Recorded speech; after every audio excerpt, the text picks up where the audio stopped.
belum terselesaikan oleh Banyak pemerintah. persoalan di bidang pendidikan di Indonesia.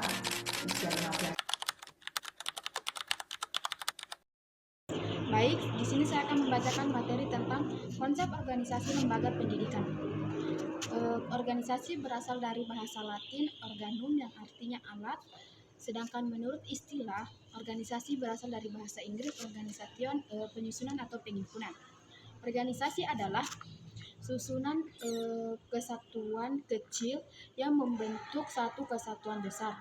Tujuan organisasi pendidikan yaitu untuk menciptakan lingkungan belajar yang baik dan memfasilitasi proses pembelajaran siswa. Adapun lembaga pendidikan merupakan sebuah organisasi yang bergerak pada pelayanan jasa dalam bidang pendidikan. Adapun lembaga pendidikan merupakan sebuah organisasi yang bergerak pada pelayan jasa dalam bidang pendidikan. Dalam konteks pendidikan Islam, lembaga pendidikan memiliki peranan strategis sebagai pusat pengembangan ilmu pengetahuan sekaligus pembentukan karakter dan keimanan.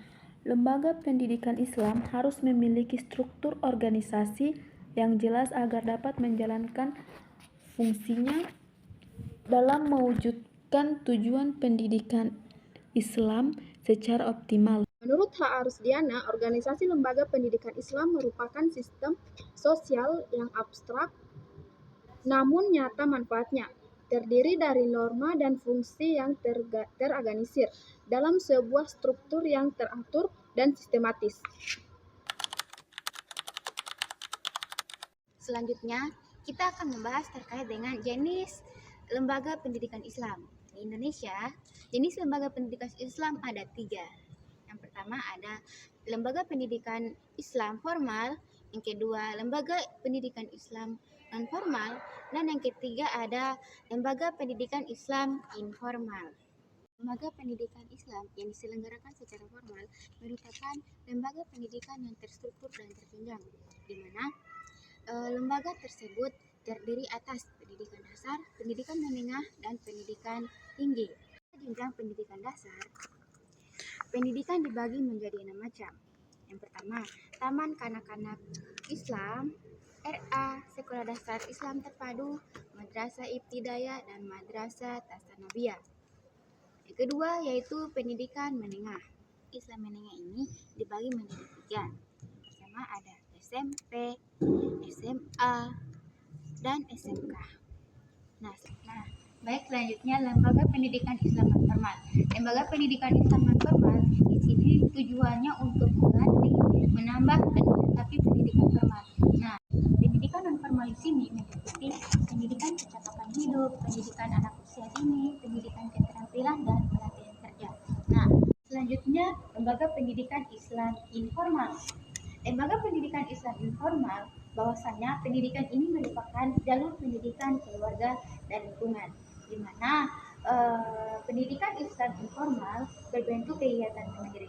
Nah, pendidikan informal dalam ruang lingkup pendidikan Islam sangat erat kaitannya dengan konsep keluarga, di mana keluarga sebagai sekolah pertama bagi setiap manusia. Baik, selanjutnya 3. Madrasah dan pesantren sebagai karakteristik lembaga pendidikan khas Indonesia.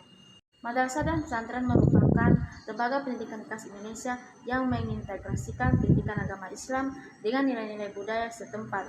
Madrasah biasanya menerapkan kurikulum formal yang mencakup pelajaran umum seperti matematika, bahasa, dan ilmu pengetahuan, sekaligus memberikan pendidikan agama sebagai penunjang. Sedangkan pesantren menekankan pada pembelajaran agama Islam secara intensif dengan sistem asrama atau pondok, di mana para santri tinggal dan belajar di bawah bimbingan langsung seorang kiai atau guru agama. Kedua lembaga ini penting dalam membentuk karakter yang moral peserta didik sekaligus melestarikan tradisi Islam serta kearifan lokal di Indonesia. Selain itu, madrasah pesantren juga menjadi alternatif pendidikan yang mampu menjangkau masyarakat luas khususnya di daerah pedesaan dan wilayah yang memiliki keterbatasan akses pendidikan formal. Oke teman-teman, terima kasih sudah menonton videonya. Waduh, gaya banget sih lo. Madrasah Islam dibagi menjadi 3.